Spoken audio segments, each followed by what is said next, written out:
आणि वरती आलोय ते म्हणजे चोर दरवाजा. आपण चोर नाही परंतु चोर दरवाजाने आलोय. तळघरसुद्धा आणखी चांगल्या कंडिशनमध्ये. पाऊस झाल्यामुळे थोडं याच्यामध्ये पाणी, इथं खाली बघू शकता थोडं चिखल आहे. पक्ष्यांचा आवाज बरोबरच जे लहानपणी बघितल्या होत्या फुलपाखरं.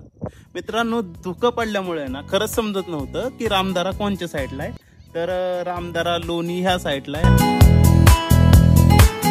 तर नमस्कार मंडळी, स्वागत आहे तुमचं गोवर्धन शिंदे व्लॉग्स या यूट्यूब चॅनलवर. तर मित्रांनो, आज आपण आलोय मल्हारगडावर, जो की पुण्यापासून 30 किलोमीटर एवढ्या अंतरावर आहे. तर ह्या किल्ल्यावर तुम्ही जर येत असाल तर तुम्हाला येता येता पक्ष्यांचे आवाज पाहायला मिळतील, मोरांचं सुद्धा दर्शन होईल. आणि या किल्ल्याचं वैशिष्ट्य म्हणजे हा किल्ला महाराष्ट्रातील सर्वात नवीन किल्ला आहे, जो की पेशव्यांनी बांधला, म्हणजेच की मराठ्यांनी बांधला. ह्या किल्ल्याची निर्मिती केली होती तेव्हा म्हणजे दिवेघाट जो आहे, जो की पुणे आणि सासवडच्या मध्ये येतो. त्या दिवे घाटावर ज्यावेळेस पूर्वीच्या काळी व्यापार होत होता, त्या व्यापारावर लक्ष देण्यासाठी हा किल्ला बांधला होता. जर तुम्ही ह्या किल्ल्यावर येत असाल तर तुम्हाला सासवड गावाचा व्ह्यू पाहायला मिळेल. याच किल्ल्यावरून तुम्हाला आणखी पुरंदरचा सुद्धा किल्ला पाहायला मिळेल. तर व्हिडिओ आवडल्यास लाईक करा, शेअर करा आणि चॅनलवर नवीन असाल तर सबस्क्राईब करा. भेटूया आता बाले किल्ल्यावरती. जर तुम्ही या किल्ल्यावर येत असाल तर तुम्ही ज्यावेळेस 1 किलोमीटर एवढं अंतर राहतं त्यावेळेस तिथे एक गेट आहे. तिथं तुम्हाला 20 रुपये चार्ज लागतो, कारण की कदाचित तिथलं संवर्धनासाठी ते 20 रुपये घेत असतील. आणि 20 रुपयाच्या मानाने काहीच नाही, कारण 20 रुपये आजकाल कुठेही खर्च होतात. तर तुम्ही जर येत असाल तर तिथं गेटवर पहिल्यांदा तुम्हाला पार्किंगचे 20 रुपये द्यावं लागतं. आणि रस्ता पण आहे ना, रस्ता त्या गेटपासून जवळपास 300 मीटरपर्यंत चांगला आहे. तिथून पुढं पूर्ण असा खराब रस्ता आहे, परंतु गाडीवरती येते. जर चांगला ड्रायव्हर असेल तर 4 व्हीलर सुद्धा वरती येते. चला आता जाऊ वरच्या दिशेने. हे बघा, आपल्याला थोडाच ट्रेक करायचा, जास्त नाही. बघू आता आणखी किल्ल्यावरती काय काय आहे. म्हणजे जसं की आपण व्हिडिओमध्ये बघतो की महादेवाचं मंदिर आहे, खंडोबाचं मंदिर आहे. तर आता जाऊन आपण सुद्धा स्वतः बघूया. तर मित्रांनो, आता आपण करतोय ट्रेक. आता हे ट्रेकचा रस्ता बघू शकता, मातीचा रस्ता आहे. थोडा पाऊस झाल्यामुळे इथून घसरू शकता. चला जाऊया आता.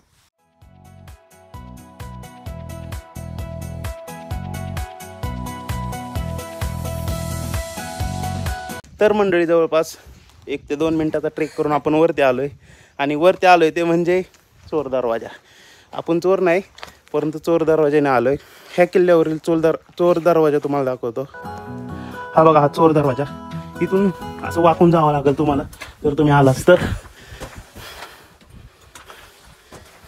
एवढा काय हार्ड नाही हा गड चढण्यासाठी. ट्रेक तुम्ही येऊ शकता. आणि ह्या गडावरील हा धगधगदा भगवा झेंडा कसा आहे, हा नेचरचा व्ह्यू बघा. वरती पक्षी आणि समोर आल्याच्या नंतर इथं आड आहे वाटतं. अरे बापरे, इथं आड आहे. आल्याच्या नंतर इथं काळजीपूर्वक या, कारण ह्या आडाला कसल्याही प्रकारची तटबंदी वगैरे काही नाही. जर आलास तर तुम्ही डायरेक्ट खाली जातो. विशेष म्हणजे एवढ्या उंच टेकडीवर असणारा हा किल्ला, आणि ह्याच्यावरती जो आड आहे ते बघू शकता तुम्ही. तिथं सुद्धा पाण्याचे थोडे थोडे झरा आलेले आहेत. तर मित्रांनो, मी तुम्हाला अगोदर ज्यावेळेस आपण चोर दरवाजामधून आतमध्ये आलो त्यावेळेस तुम्हाला एक तिथं आड दाखवला. तिथून थोडं समोर आल्याच्या नंतर एक पाण्याचं टाकं सुद्धा आहे. हे माझ्या मागं बघू शकता, हे पाण्याचं टाक आहे. आणि ह्या टाक्यामध्ये जाण्यासाठी, म्हणजे की आपण ह्याला बारव सुद्धा म्हणू शकतो. गावाकडे, आता माझ्या गावाकडे बारव आहे. तर तुम्हाला ह्यामध्ये जर जायचं असेल खाली तर ह्याला भक्कम अशा पायऱ्या सुद्धा बनवल्या. आता मी तुम्हाला चोर दरवाजातून येताना बारव दाखवली, आणि आतमध्ये आल्याच्या नंतर डाव्या हाताला एक तळघर सुद्धा आहे. आता आपण त्या तळघराकडे जाऊ, बघू तळघर कोणत्या कंडिशनमध्ये वगैरे. आणि आतमध्ये आल्याच्या नंतर बघा, इथं 2 मंदिराची शिखर आहेत. तळघर बघितल्याच्या नंतर आपण शिखरांकडे जाऊ. ते मंदिर जे आहेत, एक महादेवांचं मंदिर आहे आणि दुसरं म्हणजे खंडेरायाचं मंदिर आहे. हे बघा, इथून तुम्ही तळघराकडे जाऊ शकता. आणि हे बघा मित्रांनो, हे आहे तळघर. तुम्ही तळघरात सुद्धा जाऊ शकता. हे बघा, अशा प्रकारचं तळघर आहे. आता सध्या त्यात पाणी वगैरे काही नाही. असं आतमध्ये, आता ही जी एक आहे याच्यामध्ये आणखी एक आहे आतमध्ये. तर मित्रांनो, आता आपण तळघरामध्ये, इथं भरपूर अंधार आहे. आतमध्ये गेलो होतो, तिथं दिसत नाही, अंधार भरपूर असल्यामुळं. फ्लॅश लावला तरी सुद्धा दिसत नाही. तर घर सुद्धा आणखी चांगल्या कंडिशनमध्ये. पाऊस झाल्यामुळे थोडं याच्यामध्ये पाणी, इथं खाली बघू शकता थोडं चिखल आहे, परंतु येण्यासाठी काही प्रॉब्लेम नाही, तुम्ही येऊ शकता.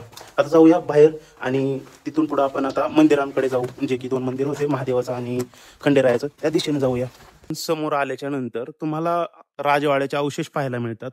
हे बघा, माझ्या मागच्या साईडला राजवाड्याचे अवशेष आहेत. आता तिथं जाऊन बघूया. काळ्या दगडामध्ये दिसतंय, म्हणजे काहीतरी आहे. त्याला वरती शेड वगैरे मारलेले. चांगल्या प्रकारे केले, म्हणजे इथं विशेष काहीतरी आहे बघण्यासारखं. अच्छा. तर मित्रांनो, जे मी तुम्हाला राजवाड्याच्या अवशेष बोललो होतो, तिथं आहे छत्रपती शिवाजी महाराजांची दगडामध्ये कोरलेली मूर्ती. हे बघा माझ्या मागं, आणि मूर्तीला हार घातलेला दिसतोय. छत्रपती शिवाजी महाराजांची जी मूर्ती, तिचं आपण दर्शन घेतलं. आता दर्शन घेतल्याच्या नंतर समोर जाऊ. जे मंदिर आहेत, मंदिरांची शिखर खूप मस्त आहेत, खूप मस्त, म्हणजे एक्स्ट्रीम लेवल मस्त आहेत. हे बघा, खूप मस्त शिखर आहे. आणि ही जी तटबंदी, अरे जास्त वरती नको जाऊ. काय? अच्छा, मेन दरवाजा आहे का मग तिकडून? अच्छा. तर मित्रांनो, आपण जे चोर दरवाजाने आलो, तिथून थोडं समोर आल्याच्या नंतर, म्हणजे जे राजवाडा अवशेष आहे तिथून समोर आल्याच्या नंतर मेन दरवाजा इथे आहे. जसं की मी तुम्हाला बोललो होतो की मी तुम्हाला तिथून समोर गेल्याच्या नंतर दाखवतो. आम्ही ज्या चोर दरवाजाने आलोय, तो चोर दरवाजा वेगळा आणि जो मेन दरवाजा तो समोर आहे. हा बघा, या दिशेला मेन दरवाजा आहे. काय म्हणतो रोहित?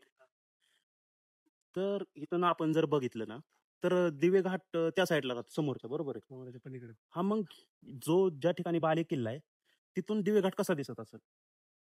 तोच विचार मी पण करतोय. जर आता बघितलं ना, की दिवेघाट बघायचं मला त्या डोंगरावर सुद्धा किल्ला बांधू शकतो. हा ना, कारण पाठीमागच्या डोंगरावर विशेष म्हणजे इथून दिवे घाट मला नाही दिसत आहे, तुला पण नाही गाव दिसत आहे. पण दिसत नाहीये कोणतं बऱ्यापैकी. इथं समोर एक कोणतं तरी गाव आहे, आणि गावाचा व्ह्यू मस्त आहे. डोंगरामध्ये गाव आहे, आणि तिथं एक तळ सुद्धा आहे. खाली एक मंदिर आहे. आता इथून जो रस्ता येतोय, कदाचित तिथून जर आपण आलो तर रामदरा असेल कदाचित. तुला काय वाटतं? त्या डोंगराच्या पलीकडे रामबाण. बरोबर, कारण इथून रामदारावर. पाऊल वाट सुद्धा आहे. आणि इथं समोर एक झेंडा आहे, म्हणजे तिथं आपण, तिथं काय बोलता येईल त्याला? नाही, ते किल्ल्याचाच भाग. किल्ल्याचा भाग आहे का? शेवटचा तो किल्ल्याचा त्रिकोणी किल्ला आहे ना असा. अच्छा. आणि त्रिकोणाचा शेवट इकडे. विशेष म्हणजे बघ ना, की किल्ल्यावर आल्याच्या नंतर जो राजवाडा आहे, राजवाडा अवशेष आहे, तिथं छत्रपती शिवाजी महाराजांची दगडामध्ये कोरलेली मूर्ती. आणि आता आपण सकाळ सकाळ आलोय, तर तिथं एक ताजा हार आहे. कदाचित हा हार पहाटच लावलेला आहे कोणीतरी. कोणीतरी येऊन पूजा करून दिल्या. बरोबर. मंदिरात सुद्धा पूजा केली असेल कोणीतरी, बघायला चाललेलं. कारण महादेवांचं मंदिर आहे आणि खंडोबारायाचं मंदिर आहे, त्याच्यामुळे त्यांची सुद्धा पूजा केली आहे. आता इथं बघ खाली ते एक मंदिर आहे, डोंगर आहे. खरंच खूप भारी वाटतंय आता, की सकाळ सकाळ आलोय आणि धुकं दिसतंय पूर्ण. बरं. आता आपण काय करू, तिथं समोर सुद्धा जाऊ, तिथं पण किल्ल्याचा काही भाग आहे, तिथं जाऊ. आणि मेन दरवाजा आहे. मेन दरवाजा तिथंच आहे खाली. अच्छा, आता इकडे हा बालेकिल्ला. हा, बाले किल्ला, बरोबर आहे. आता आपण काय करू, आपण चोर दरवाजाने आलो तिथून, तर आता मेन दरवाजाकडे जाऊ. तिथून आणखी व्ह्यू दाखवू. आणि पुरंदरचा किल्ला मला वाटतंय समोर पाठीमागं. पाठीमागं का? तो पुरंदरचा किल्ला तिकडं. म्हणजे ह्या किल्ल्यावरून जसं की आपण इतिहास थोडं इतिहास दिसतात ते पुरंदरचे दोन्ही किल्ले दिसतात. पाठीमागचा दिसतो, पुरंदरचा किल्ला पण दिसतो. आपण जो इतिहास वाचला होता, की ह्या किल्ल्यावरून पुरंदर किल्ला सुद्धा बघायला मिळतो. तर तेच असेल, कारण ह्याला आहे ना, आपण काय बोलतो, की ह्याला भुलेश्वराची पर्वतरांग बोलतो, डोंगर रांग बोलतो. आणि भुलेश्वर तर तुला माहितच असेल, की यवतपाशी जे माळशिरस गाव आहे, तिथं भुलेश्वरी मंदिर आहे. खरंच खूप प्राचीन मंदिर आहे, खूप मस्त मंदिर आहे. मी एकदा गेलो होतो. आपण त्याच्यावर सुद्धा एक दिवस नक्की ब्लॉग बनवू. चला तर मित्रांनो, आता आपण इथं बसून थोडी चर्चा केली. आम्हाला जे जे काय ह्याच्याबद्दल वाटतं त्याच्याबद्दल. चला मित्रांनो, असेल तर आपल्या त्या डोंगराच्या पलीकडे जावं, त्या डोंगरावरती जावं. कोणत्या समोरच्या डोंगरावर का? हा. अच्छा, ते भरपूर लांब आहे, पण तिथं जाणं सध्या अवघड आहे, कारण रस्ता नाही दिसत आहे तिथं, बरोबर?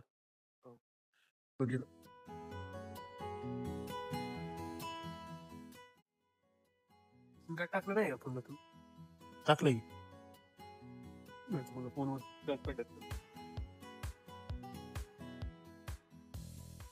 तर मित्रांनो, ह्या किल्ल्यावरती आल्याच्या नंतर हे बघा व्ह्यू.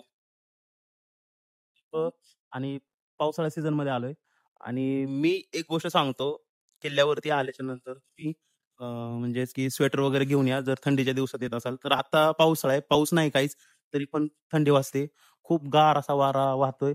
आणि खरंच इथून जायची इच्छा होय नाही, कारण त्या बिल्डिंग तसल्यात राहण्यापेक्षा खरंच निसर्गाच्या सानिध्यात राहणं खूप मस्त वाटतंय, खूप म्हणजे खूप.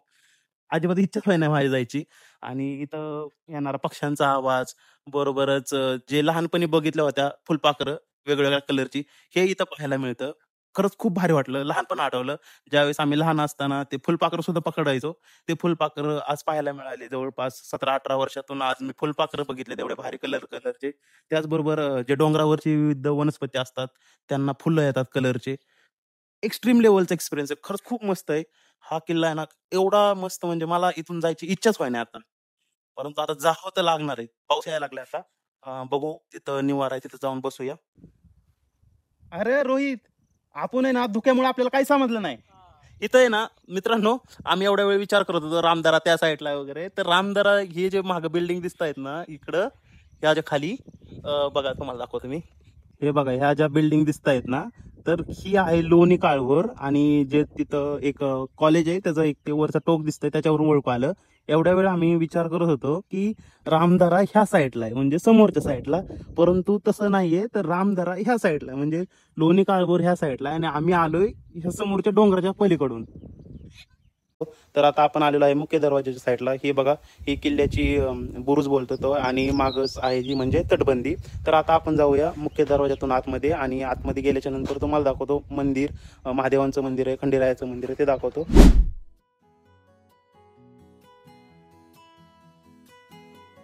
तर मुख्य दरवाजातून आतमध्ये येत असताना आपल्याला अशा जी तटबंदी त्याला चिनके दिसतात. आता हे चिनके कशासाठी यूज केले जात होते, जेणेकरून जर शत्रू आले, तर शत्रू आल्याच्या नंतर तुम्ही जे आपले ते सैन्य असतील ते इथून भाला किंवा बाण हे शत्रूंना मारत होते, त्यासाठी या चिनक्यांचा यूज केला जात होता. आता समोरच बघा, तिथं आहे तो म्हणजे त्या गडाचा मुख्य दरवाजा. आता ह्या दरवाजाचं नवीन बसवण्यात आलेलं आहे, काम करण्यात आलेलं आहे. ते बघू शकता की जर हा दरवाजा बंद असेल तर तुम्ही इथून मधून आतमध्ये जाऊ शकता. तर मित्रांनो, आता पूर्वीच्या काळी काय होत होतं की जेव्हा पण शत्रू येत होते त्यावेळेस मोठे हत्ती घेऊन येत होते, आणि हत्तीला त्या दरवाजा बंद असायचा आणि हत्ती ह्या दरवाजाला धडक मारायचे. तर हत्तीपासून संरक्षण होण्यासाठी दरवाजांना असे मोठे मोठे खिळे सुद्धा असायचे. तर हे बघू शकता, ह्या नवीन जो दरवाजा बसवलाय त्याच्यावरती सुद्धा खिळे बसवलेले आहेत, आणि त्यांची साईज पण भरपूर मोठी आहे, जेणेकरून जर हत्तीने जर त्याला धडक दिली असती तर ते जे खिळ्यांची टोक आहेत त्या हत्तीच्या डोक्यामध्ये गेले असते, जेणेकरून हत्तीपासून संरक्षण झालं असतं. आता मुख्य दरवाजामधून आपण आतमध्ये जाऊया. आतमध्ये आल्याच्या नंतर हे बघा, किल्ल्यामध्ये जाण्याचा मार्ग अशा प्रकारे, आणि या दगडांवरती केलेलं काम, जसं की तिथे एक असं गुळगुळीत दगड आहे, पूर्ण आयताकार बनवलेला आहे. तर जाऊया आता वरच्या दिशेने, जेणेकरून आपल्याला तिथं महादेवाचं आणि खंडेरायाचं दर्शन घेता येईल.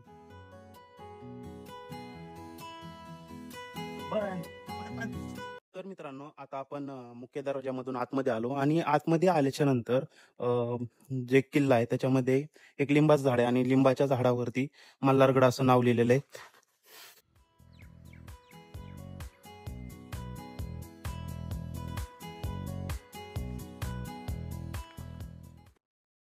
इथं आहे महादरवाजा, आणि इथूनच आता आपल्याला मंदिरांकडे जाण्याचा मार्ग आहे.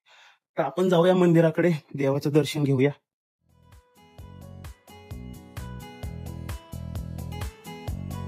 हे बघा, समोरच आहे महादेवांचं मंदिर, आणि त्याच्याच उजव्या साईडला आहे खंडेरायाचं मंदिर. जाऊया महादेवाचं दर्शन घेऊ. हे बघा महादेवाचं मंदिर, आणि शिखर किती मस्त आहे. कलर वेगळाच आहे ना, लाल लाल कलर वाटतोय. तर मित्रांनो, आता आपण जाऊया महादेवांच्या मंदिरामध्ये. मल्हारगडावरील असणारं महादेवाचं मंदिर आहे. आतमधून मी मंदिरातून पाय पडून आल्याच्या नंतर मी तुम्हाला एक्सपिरियन्स सांगतो, म्हणजे मंदिर कशा प्रकारे येते.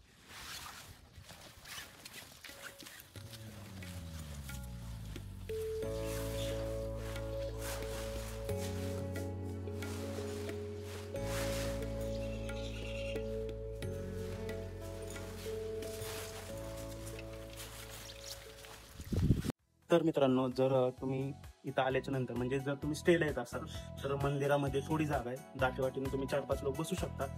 मंदिरामध्ये पूर्वी नंदी नसावा, कदाचित आता नवीन नंदी बसवलेला आहे, आणि मंदिरामध्ये महाराजांची मूर्ती म्हणजे फोटो बसवलेला आहे. तर अशा प्रकारे मंदिर आहे, आणि हे बघू शकता की ह्याचा जो काय आपण शिखर वगैरे आहे, शिखर पण एकदम कलर थोडा वेगळा दिसतोय, लालसर कलर दिसतोय, जसं की आता नवीन कलर दिलेला आहे. चला आता जाऊया खंडेरायाच्या दर्शनाला.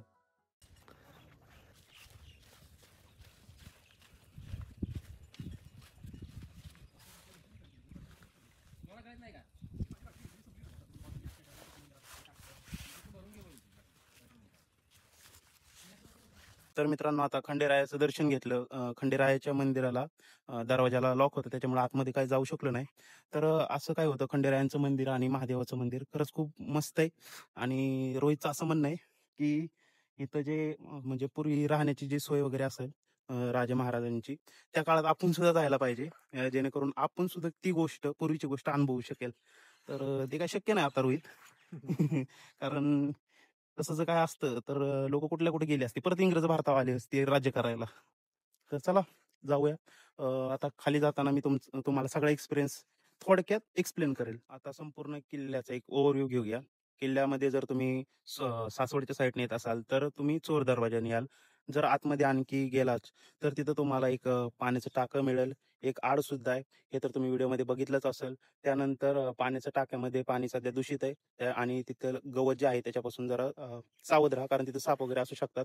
तिथून थोडं आतमध्ये गेल्याच्या नंतर एक तळघर सुद्धा आहे, आणि तळघरापासून बाहेर आल्याच्या नंतर राईट साईडला तिथे एक विहीर आहे, त्याच्यापासून सुद्धा सावध राहा, कारण त्याला कसल्याही प्रकारची तटबंदी वगैरे काही नाहीये.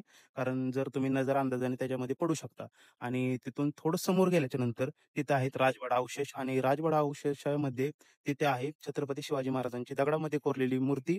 आणि त्यानंतर त्या मूर्तीला सकाळ सकाळ कोणी ताजा हार घातलेला होता, म्हणजेच की आम्ही आलो होतो 7 वाजता इथं, तर त्यावेळेचा तो हार होता. खूप मस्त असा किल्ला आहे. त्यानंतर जर तुम्ही राजवाडा अवशेषच्या थोडं समोर गेलं, आता मी जे बोलतोय ते तुम्हाला पूर्ण जे बोलतोय ते आहे सासवड साईडनी. राजवाडा अवशेषच्या थोडं पुढे गेल्याच्या नंतर तिथं लागतात आपल्याला महादेव आणि खंडेरायाचं मंदिर. महादेवाचं मंदिर खूप मस्त आहे. त्याच्यामध्ये तुम्ही 4 ते 5 जण लोक राहू शकता जर स्टेसाठी आलात तर, परंतु दाटेवाटीनं राहाल. आणि महादेवाच्या मंदिराच्या आतमध्ये नंदी नवीन बसवलेला आहे. पूर्वी नंदी नसावा कदाचित तिथं. आणि खंडेरायाचं मंदिर जे आहे ते मंदिर बंद होतं. त्याला काय बोलतो आपण, त्याला दरवाजा लावलेला होता. आणि तिथून थोडं समोर गेल्याच्या नंतर तिथून मेन जे आहे ते म्हणजे जो मुख्य दरवाजा किल्ल्याचा तो, आणि महादरवाजा. आणि जर तुम्ही त्याच्या तटबंदीवरून जर बघितलं तर पूर्ण निसर्गाचं आपल्याला दर्शन घडतं. एक्स्ट्रीम लेवलचा एक्सपिरियन्स होता मित्रांनो. आणि विशेष म्हणजे तुम्हाला इथं फुलपाखरं पाहायला मिळतात. त्यानंतर जे वन्यजीव आपण लहानपणी बघितलेले सध्याच्या काळात म्हणजे आता गावाकडे सुद्धा राहिलेले नाहीत, ते तुम्हाला इथं पाहायला मिळतात. मोरांचा आवाज सुद्धा पाहायला मिळतो, सॉरी ऐकायला येतो. तर असा होता हा मल्हारगड किल्ला. खरंच खूप मस्त आहे, तुम्ही पण नक्की या. तर मित्रांनो, अशा प्रकारे हा होता मल्हारगड किल्ला, म्हणजेच की सोनेरीचा किल्ला. तर हा किल्ला तुम्हाला कसं वाटलं मला कमेंट सेक्शनमध्ये सांगा. चॅनलवर नवीन असेल तर सबस्क्राईब करा, व्हिडिओ आवडल्यास लाईक करा, आणि मित्रांपर्यंत शेअर करायला विसरू नका. भेटूया नवीन एका व्हिडिओमध्ये. तोपर्यंत रामकृष्ण हरी.